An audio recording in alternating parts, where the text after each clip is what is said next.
This is not Mrs. Puff. You may think she's just SpongeBob's boating teacher, but you'd be very, very wrong. For years, she's been running from her dark and mysterious past, but it's finally caught up to her. And behind it all is a mastermind who's been secretly controlling her life and psychologically torturing her. If you guys thought my last 2 theories were mind-blowing, get ready for my biggest conspiracy yet. This is the Mrs. Puff theory. I gotta start off by saying, wow, the reaction to my last 2 SpongeBob theories has been insane. How does he know? How does he know? Squilliam, you lying, deceiving, who is that handsome young devil? I'm glad you guys are enjoying my ridiculously deep dives to the show. I mean, I have to watch so much SpongeBob and read so much of the Wikipedia to put these theories together, but it's worth it because the writers actually take the time to set these things up. Now, a lot of people have been asking, Alex, how do you come up with these crazy conspiracy theories? Well, I always start these theories by looking for the moments in the show that seem to be implying more than they're letting on. Like I said before, SpongeBob is a weird show with lots of abstract humor, but I can usually understand the intent the writers had behind a weird joke. But then there's stuff like this. I hope I still remember how to do this. Yeah. And it's so confusing and weird that it feels like the writers are trying to imply something beyond just weirdness for the sake of comedy. And nowhere in the show is there more of these moments than with Mrs. Puff. And once I started looking into it, it led me down the deepest rabbit hole I've ever seen from the show. So, let's begin. Uh-oh, looks like I'm getting hacked by a hacker. I knew this would happen if I got too close to the truth. Well, it's a good thing this video is sponsored by NordVPN. If you're watching this video, then you're on the internet, which means at any moment you could be hacked by a cyber criminal. All of your privacy, all of your personal information, the hackers can get it all. They're probably hacking you right now. What are you even doing watching this video? You have to get out of here. Get the hell out of here! Unless you use NordVPN, a service that can protect your privacy while you're on the internet. You can rest easy knowing all of your communications and personal data are safe when you use NordVPN. And you can even use NordVPN on up to 6 devices. You can also use NordVPN to unlock videos or shows that you would normally only be able to watch in certain countries. Finally, I can watch The Big Bang Theory on Netflix. Here's what I looked like before I used NordVPN, and here's what I look like now. Go to nordvpn.com/AlexBale or use code AlexBale to start a 2-year plan. You'll even get an additional free month, and if you're not satisfied, there's a 30-day money-back guarantee. Now I can finally make my YouTube SpongeBob conspiracy theories without the fear of being hacked. Thanks, NordVPN. Now, without further ado, let's begin the theory. Mrs. Puff is a boating school teacher in Bikini Bottom. She's passed all of her students except for one, SpongeBob SquarePants. He's taken her driver's test hundreds of times, and he always ends up failing it and causing destruction and chaos that usually ends up with Mrs. Puff going to jail, despite it not really being her fault. We also know that she was once married, but her husband was killed by fishermen. That's my driving teacher, Mrs. Puff. Mrs. Puff? Oh, she's married. Oh no, Mr. Krabs, she's single. Then what happened to Mr. Puff? She doesn't like to talk about it. Throughout the show, there are moments like this that seem to be hinting at her having a dark, mysterious past. And in Season 2, Episode 10, No Free Rides, we get the biggest clue about who Mrs. Puff really is. After SpongeBob fails the driving test yet again, Mrs. Puff has just had it with him and ends up just giving up and giving him his license even though he never really passed. She quickly realizes that this is a horrible idea and he'll probably end up destroying the entire town. So much destruction. This reporter asks, why? Local consensus places the blame on this negligent, selfish driving instructor. Remember this clip, because it's going to be very important later on. And then she says this insanely revealing line. What have I done? Everyone will know that I let him slide through school. I'll have to move to a new city and start a new boating school with a new name. No. Not again. No, not again. Come on, it's like they're just begging someone to make a theory about this. So we now know Mrs. Puff was originally from a different town. She used to own a different boating school, and Mrs. Puff isn't even her real name. There's something in her past that she ran away from. Now, there's been some debate over whether she's actually referring to a new name for herself or for her boating school, but I do think she's talking about her own name, because if she's trying to run away from something in her past, she wouldn't start a new boating school with her real name in the title. Now, when she says again, I don't think she's just referring to starting a new life. Everyone will know that I let him slide through school. Not again. I think at her previous boating school, she had a terrible student just like SpongeBob, who she prematurely gave a license to, and it led to something so terrible happening that she had to run away and start a whole new life. In Season 3, Episode 5, Doing Time, we get a flashback to when she first opened up the school. Where did I go wrong? With the opening of my new boating school, I pledge that as long as a student is willing to learn, I shall never give up. Hi, I'm SpongeBob SquarePants. With the opening of this new boating school, let's keep in mind that this is not her first boating school. Maybe the whole reason she's making this pledge now, at her second school, is because she gave up on a student at her previous school, and that led to her having to run away and start a new life. She's pledging to never make the same mistake again. Now let's skip ahead to one of the newer episodes. Season 12, Episode 21, Lighthouse Louie, where Mrs. Puff has SpongeBob organize all the stuff she keeps in the school's lighthouse. There's lots of interesting things hidden in the background, but the first thing that caught my eye was this file labeled Mrs. Puff. It makes sense for a teacher to have files on all their students, but why would she have a file about herself? But let's remember, she's not Mrs. Puff. That's a fake identity she created, and I'm willing to bet all of her fake identification documents are in this file. Back in No Free Rides, she just gives SpongeBob a license that she already had for him. So she clearly makes these licenses and would probably know how to make fake identifications. But that's not the only hint about Mrs. Puff's past in this lighthouse. There is something in here that directly confirms all of this. As SpongeBob swallows all of Mrs. Puff's junk, we see something very interesting for only a few frames. The arranged boat teacher makes getaway. 10 seasons later, and the creators are still hiding stuff about Mrs. Puff fleeing her old life. It might not look like it at first, but we actually get a ton of new information from this newspaper. This is from the New Kelp Post, which tells us Mrs. Puff originally lived in New Kelp City. Then there's a caption that reads, distracts authorities with balloon animals. And do you remember that clip from the beginning? I hope I still remember how to do this. Yeah.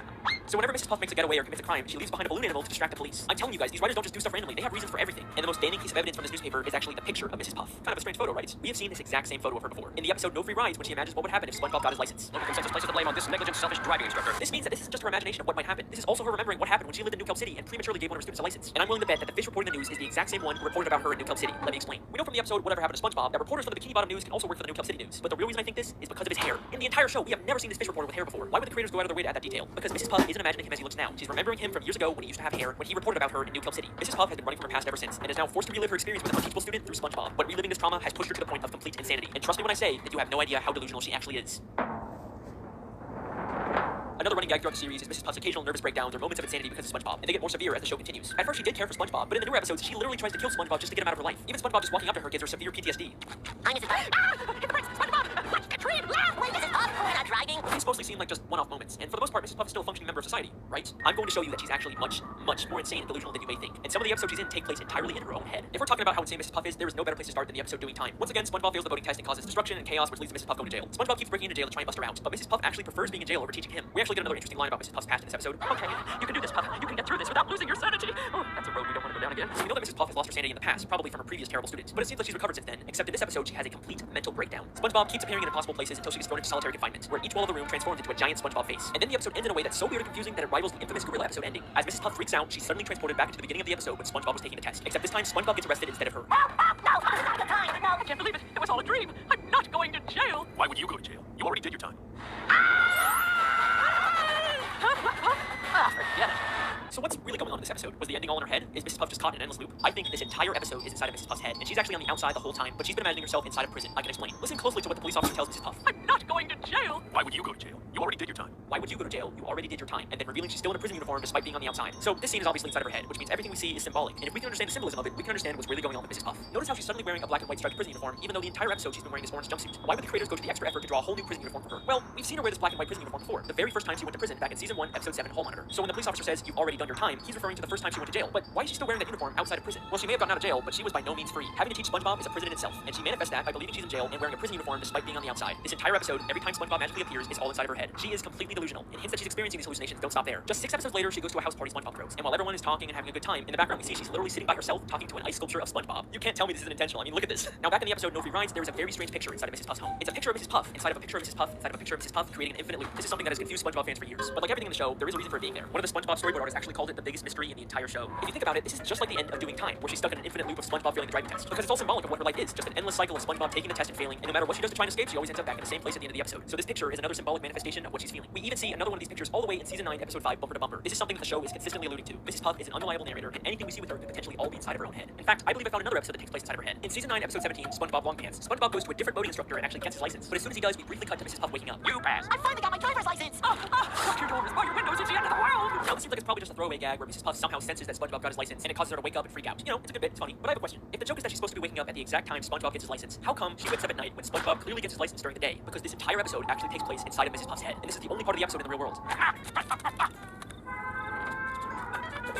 I don't know what that was all about, but I'm glad it's over. Let me pause for a second. I'm sure some of you are already wondering if this contradicts my previous SpongeBob video, The Television Theory. If you haven't watched that one, the gist of it is that the entire show is a documentary television show, and everything we see is actually being secretly filmed by scuba divers, and there's a ton of evidence to support it. I'm very proud of that video. You should definitely check it out. But if everything's supposed to be from a camera, then how are we seeing things from inside Mrs. Puff's head? In fact, how do we see dreams and flashbacks and thought bubbles? Well, I think the simple answer is that even though we view the show through an objective camera lens, the world itself still follows the rules of a cartoon. You can never tell another living soul.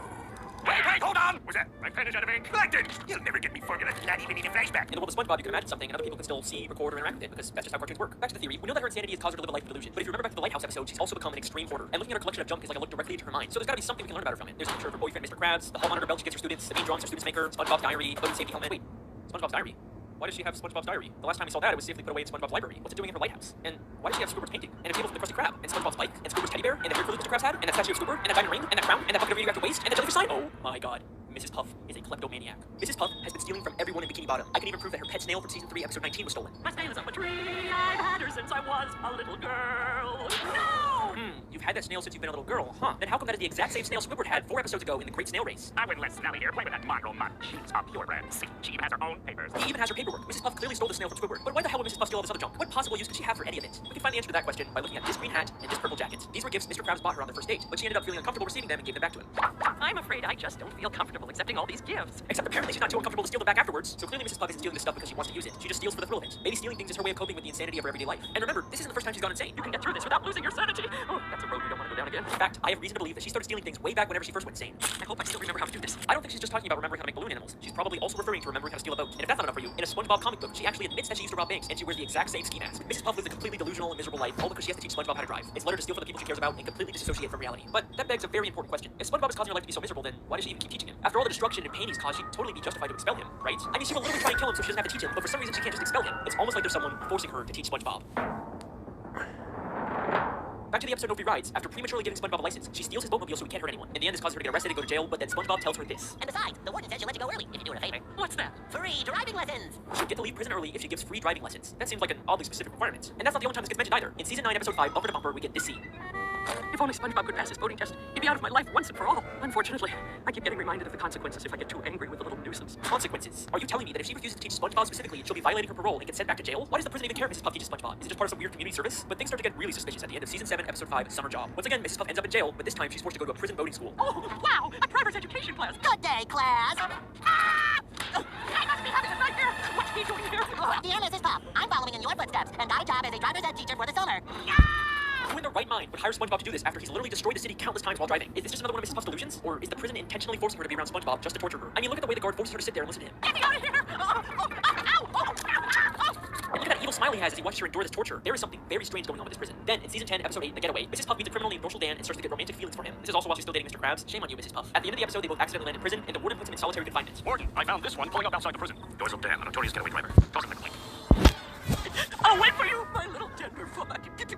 In or out of jail, this prison will stop at nothing to make sure she's alone and miserable. But why? Who's behind all of this? Why would anyone care this much about torturing Mrs. Puff? Who's the mastermind pulling the strings? Well, maybe it has something to do with her old life in New Kelp City. Maybe she crossed someone and they've been plotting their revenge ever since. But I've looked in every single frame of New Kelp City, and there is nothing connecting it back to the prison. I've looked literally everywhere, and there's not a single person from the city that has anything to do with Mrs. Puff. Well, I mean, maybe except for the literal warden of the prison she's being kept in. He may be hiding slightly off screen, but that is clearly the same warden of the Bikini Bottom prison. And this isn't some random background character that the show uses all the time. He is a very distinct character. You can call me out on the Squilliam video all you want, but not this time. But wait a second. If the warden was originally from New Kelp City, then he'd probably know about Mrs. Puff's dark past and her true identity. So why hasn't he exposed her? He's just kept quiet about the fact that one of his inmates is living a completely false identity. She'd probably even get more prison time when they find out who she really is, so why hasn't he said anything? This is where things get very interesting. So, we know Mrs. Puff prematurely gave a student at her original boating school a license, and that led to them causing chaos and destruction. Maybe the student accidentally did something terrible to the warden, and he's blamed Mrs. Puff ever since. Whatever happened was so terrible that it caused him to move to Bikini Bottom and get a job as the warden of the town's prison. And to his surprise, he finds out that one of his inmates is actually the person he blames for that terrible thing happening. This works out perfectly for him. He can finally get his revenge on Mrs. Puff by making her life miserable. All he has to do is reveal her dark secret, and she'll be stuck in jail for much longer. Except for one small issue with his plan. Mrs. Puff actually likes being in prison. One day down, 2,528 to go. That's just shy of 4 years without SpongeBob. I'm going to enjoy this. So, he comes up with a new plan. Keep Mrs. Puff's secret and let her out of prison early, but only under the condition that she has to teach SpongeBob. He's literally turning her normal life into a prison. And he makes sure going back to prison to avoid SpongeBob isn't even an option for her anymore, because he'll make sure that SpongeBob is always in there with her. And he's not gonna let her escape and start a new life like she did in New Kelp City. He makes sure to give her an ankle bracelet that doesn't let her leave Bikini Bottom. I can't even leave town without violating my parole. He is the mastermind who's been controlling everything this entire time. But guess what? His insidious plan doesn't even end there. This is not the first time we've seen the warden character. We first see him in Season 4, Episode 2, Krabs vs. Plankton. In this episode, Plankton slips on some water in the Krusty Krab and decides to sue Mr. Krabs for everything he owns. And then guess who shows up out of nowhere and offers to be Mr. Krabs' lawyer? I really need is a good lawyer. Hello, did somebody say lawyer? Richard A. Bottom Feeder, attorney at law. I couldn't help but notice that despicable display. Richard A. Bottom Feeder. The warden of the Bikini Bottom prison is also apparently a lawyer? That's kind of strange. Those both sound like major careers. You usually wouldn't imagine someone being both. Then he says he'll be Mr. Krabs' lawyer completely free of charge. So, how much is this gonna cost me? Actually, I won't charge a dime unless we win. Well, that's awfully generous of you, Richard. He seems very confident that he can win the case, but right before he goes to court, he slips on some water and says SpongeBob will have to be Mr. Krabs' lawyer now. Oh, this is gonna be a slam. Oh no! Mr. Krabs' lawyer, speak to me! Wrapped in pain, can't move. Looks like you're gonna have to handle this one, son. He tells SpongeBob that he has to represent Mr. Krabs, even though he himself called SpongeBob a liability. Actually, SpongeBob, we won't be needing any testimony from you. Why, you'll be more of a liability than an asset. That's okay, because apparently all SpongeBob needs to win is inside of Richard's briefcase. Everything you need to win is in this here case. Really? Everything? Except when SpongeBob gets to court, he realizes that Richard never gave him the combination to the case. It's all in here. Really? Yep, right in here. Is there a problem?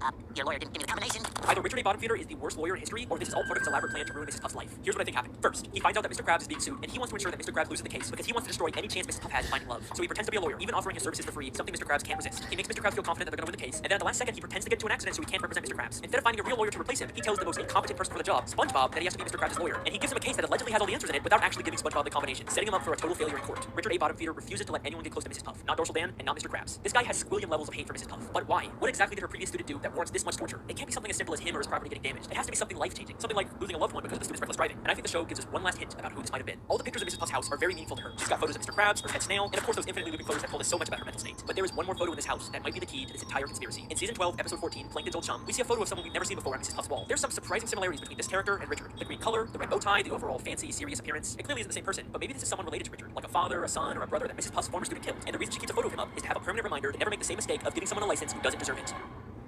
Mrs. Puff is a boating school teacher who once made a terrible mistake that led to the loss of her business, identity, sanity, and any chance of finding happiness. I like to think that there used to be a time when she was happy, back when her husband was still alive. If only he was still around today, maybe she wouldn't have to face all this on her own. Thank you for watching, everyone. I hope you enjoyed. Is what I would say if I was done. Except her husband is still alive. Woo! Let's do this. In the SpongeBob movie, SpongeBob and Patrick travel to a gift shop named Shell City that's full of dead fish turned into knickknacks and ornaments. Except they end up setting off a smoke detector, which activates the sprinkler system and brings all the dead fish back to life, including a very familiar-looking pufferfish hanging from the ceiling. Mr. Puff is alive. Well, wait a second. If he's alive and he escaped, then why hasn't he gone back to Mrs. Puff? Why is she still alone? Because remember, she ran away from their home in New Kelp City and started a new identity. So sadly, Mr. Puff has no way of finding her. The tragedy of Mrs. Puff's story is that her happiness is just a city away, but she can never even leave town because that would violate her parole. Richard A. Bottom Feeder probably even knows her husband is alive and is making sure they're never reunited. As the name says, Richard really is a bottom feeder. This video took a ton of time and effort to do all the research for, so I really hope you guys enjoyed. Thank you for watching, and thanks to NordVPN for sponsoring this theory. Go to nordvpn.com/AlexBale or use code AlexBale.